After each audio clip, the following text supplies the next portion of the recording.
At our race analysis, because we will be going around this 1.5 mile oval, a total of 200 laps for 300 miles. Pit road speed is 45 miles an hour, and now you know why Andy said that Mr. Baxter could be the hero of the day if he can go 62 laps. Remember last year's race?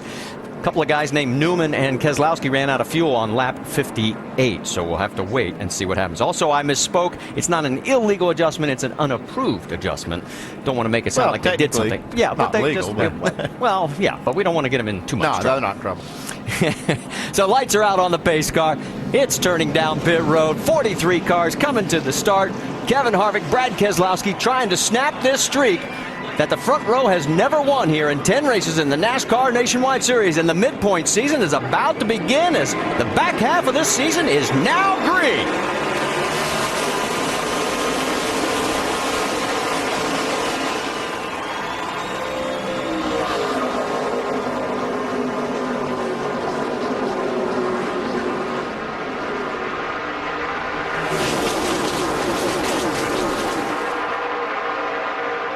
Coming down the backstretch, everybody still up front. Those first 4 rows side by side as they head into 3 and 4. Who's going to lead lap number 1? Looks like it's going to be Harvick right now.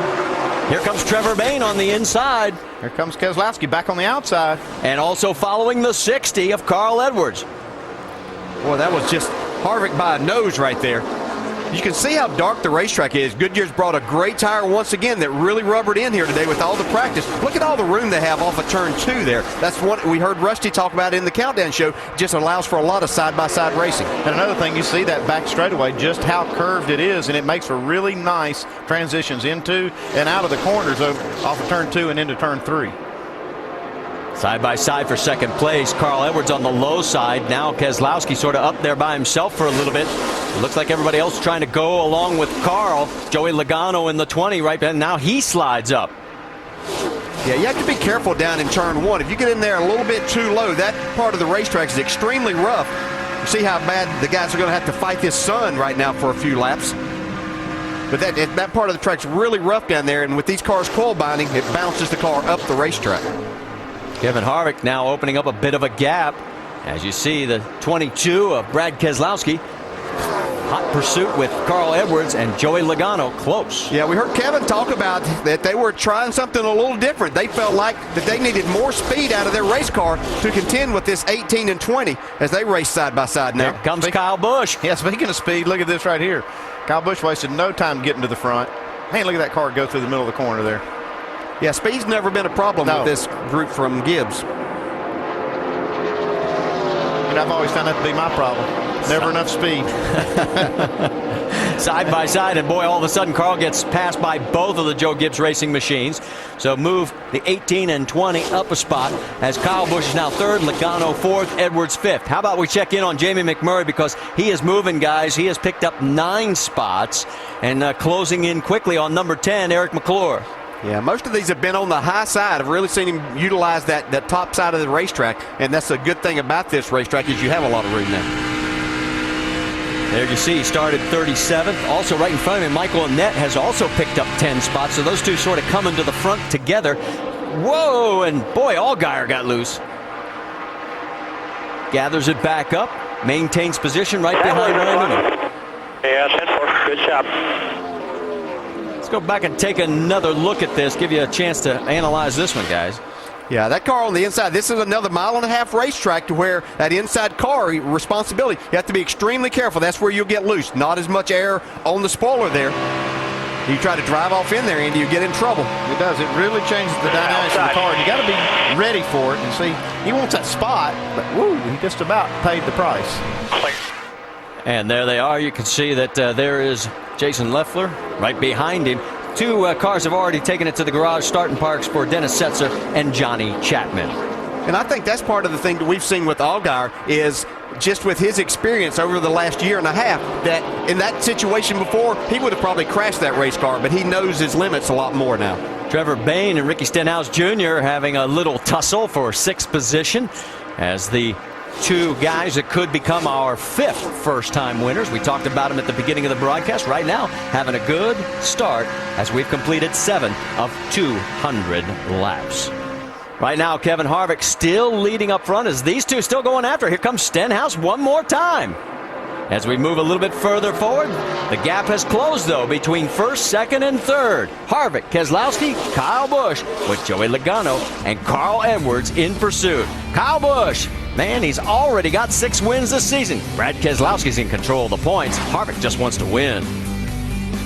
Customers, text champion to 43776 for exclusive champion chats content from the NASCAR Now Roundtable.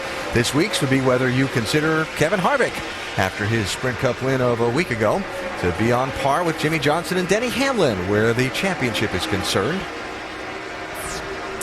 Check that out with our Verizon Champions chat.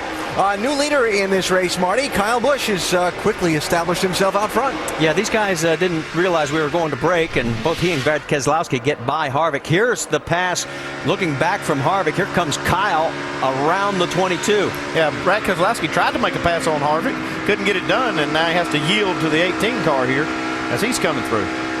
And then just a little bit later, here comes the 18 on the 33. Yeah, you can pretty much see Kyle Busch can take this Toyota anywhere he wants to go. He passed Brad Keselowski on the high side, now Kevin Harvick on the bottom side.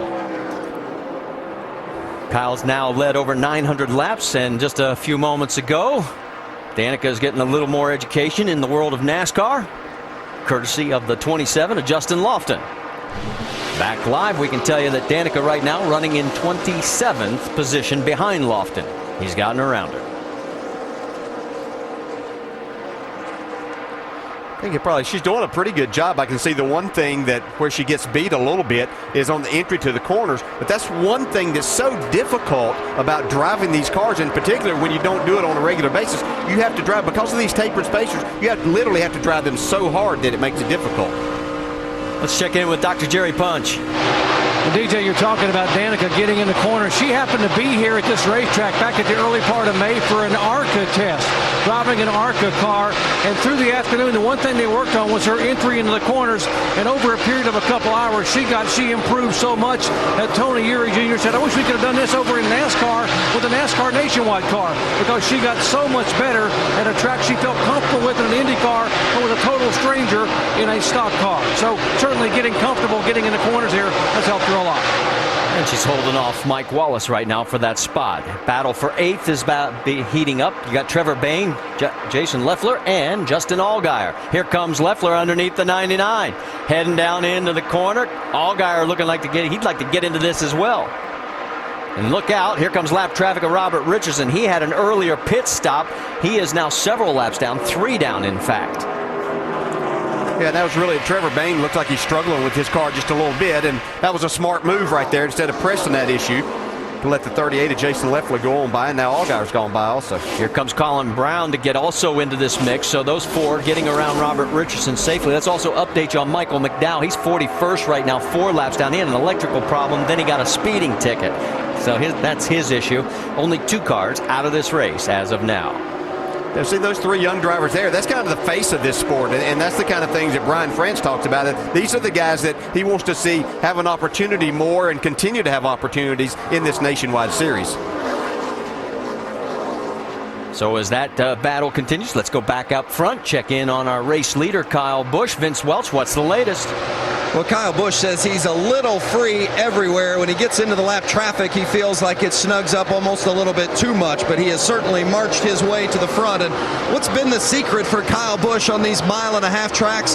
Well, crew chief Jason Ratcliffe said about 2 or 3 years ago, they found something that they were looking for with the aero package, and they hit on it, and they felt like that made a difference on these 1.5-mile tracks. And then they found the spring, sway bar, and shock package that worked with their aero setup.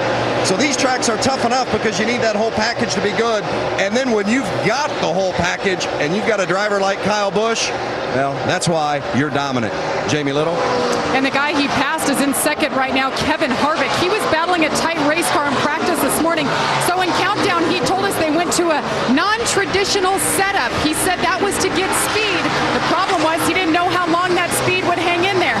Well, our question has been answered. 10 laps he led. And guys, Kyle Busch, that 18 checked out. Kevin Harvick says, guys, I'm tight already. All right, Jamie, as you finish up, Danny O'Quinn has taken his car behind the wall, so 3 start parks now to report for you. Also, as we look a little further back, Joey Logano trying to catch up to Brad Keselowski. Let's listen in on the radio. Harvick Harvick's cleaning the top off, ain't